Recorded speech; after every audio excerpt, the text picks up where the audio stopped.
എല്ലാ നാവും പാടി വാഴ്ത്തും ആരാധ്യനാം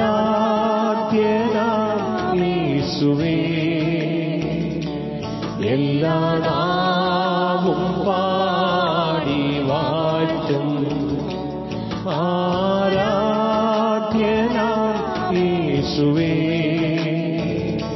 സ്തോത്രയാഗം അർപ്പിച്ചെന്നും അങ്ങേ വാഴ്ത്തി സ്തുതിച്ചിരുന്നേ. സ്തോത്രയാഗം അർപ്പിച്ചെന്നും അങ്ങേ വാഴ്ത്തി സ്തുതിച്ചിരുന്നേ. ദൈവവചന ചിന്തകൾ കേൾക്കുന്ന എല്ലാ മാന്യ ശ്രോതാക്കൾക്കും ക്രിസ്തീയ സ്നേഹവന്ദനം. ഇയ്യോബിന്റെ പുസ്തകം 36 അധ്യായം 16 വാക്യം. ആ വചനം ഇങ്ങനെ വായിക്കുന്നു: നിന്നെയും അവൻ കഷ്ടതയുടെ വായിൽ നിന്ന് ഇടുക്കമില്ലാത്ത വിശാലതയിലേക്ക് നടത്തുമാറായിരുന്നു നിന്റെ മേശമേൽ സാധുഭോജനം വയ്ക്കുമായിരുന്നു എന്നുള്ള വാക്യമാണ്.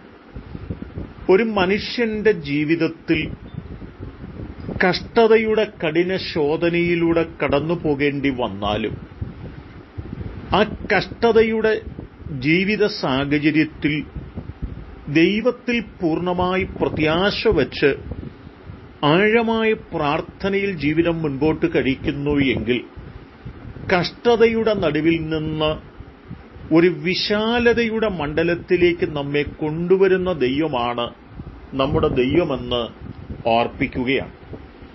ഉൽപ്പത്തി പുസ്തകം 40 അധ്യായത്തിൽ കാരാഗൃഹത്തിന്റെ കഷ്ടത അനുഭവിക്കുന്ന ഒരു യോസേപ്പിന്റെ ചരിത്രമാണ്. ഒരു തിന്മയും ചെയ്യാഞ്ഞിട്ടും ഏത് വിധേനയും തനിക്ക് മുൻപോട്ടു പോകുവാൻ കഴിയാത്ത തലങ്ങളിൽ താൻ കഷ്ടതയുടെ നടുവിലൂടെ കടന്നു പോകുന്ന പശ്ചാത്തലം അവിടെ രേഖപ്പെടുത്തപ്പെടുമ്പോഴും താൻ ദൈവത്തിൽ പൂർണ്ണമായി പ്രത്യാശ വച്ച് ആഴമായ പ്രാർത്ഥനയിൽ മുൻപോട്ട് കടന്നു പോകുന്നതുകൊണ്ട് തന്റെ ജീവിതത്തിനൊരു വിശാലത ദൈവം വരുത്തിയത് ആ വേദപുസ്തക വചനത്തിൽ ഓർപ്പിച്ചുണർത്തുന്നുണ്ട്. രാജാവ് കണ്ടതായ സ്വപ്നം സംബന്ധിച്ച് കൃത്യമായി വ്യാഖ്യാനം പറയുവാൻ ദൈവം യോസേപ്പിനെ ഉപയോഗിക്കുക നിമിത്തം രാജാവ് യോസേപ്പിനെ നോക്കി പറഞ്ഞ വാക്കിതാണ്: സിംഹാസനം കൊണ്ടു മാത്രം ഞാൻ നിന്നേക്കാൾ വലിയവനായിരിക്കും എന്ന് പറയുകയാണ്.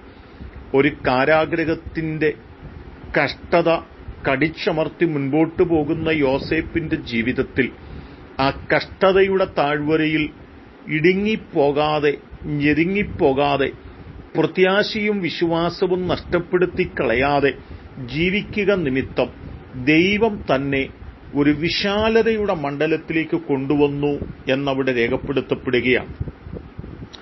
എസ്തേറിന്റെ പുസ്തകത്തിലേക്ക് കടന്നു വന്നാൽ 8 അധ്യായം 7-8 അധ്യായങ്ങളൊക്കെ കടന്നു വരുമ്പോൾ മൊർദെഖായിയുടെ ജീവിതത്തിനകത്ത് അനുഭവിച്ചതായ കഷ്ടതയുടെ കാഠിന്യത്തെക്കുറിച്ച് ഓർപ്പിക്കുന്നുണ്ടെങ്കിലും ഹാമാൻ ഏതെല്ലാം നിലകളിൽ ഭക്തനായ മൊർദെഖായിയെ ഉപദ്രവിക്കാമോ അതൊക്കെയും ചെയ്തെങ്കിലും ദൈവത്തിന്റെ സമയമായപ്പോൾ പ്രതീക്ഷ കൈവിടാതെ പ്രാർത്ഥിച്ചുകൊണ്ടിരുന്ന ഭക്തനായ മൊർദെഖായിക്ക് വേണ്ടി ദൈവം ഒരു പുതുവഴി തുറന്നുകൊടുത്തു എന്ന് നമുക്ക് കാണുകയാണ്.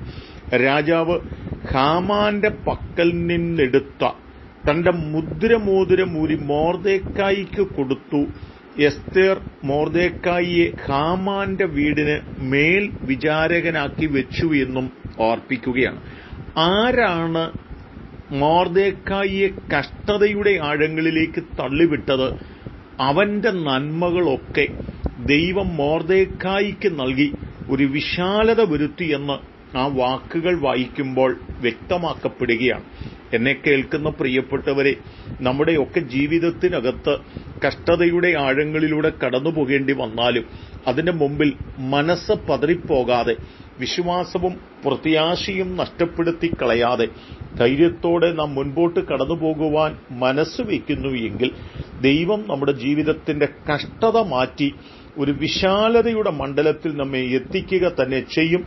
ആ വിശാലതയുടെ അനുഭവത്തിൽ എത്തേണ്ടതിന് പ്രതീക്ഷയോടും പ്രത്യാശയോടും നമ്മുടെ ക്രിസ്തീയ ജീവിതം മുൻപോട്ട് കഴിക്കാം.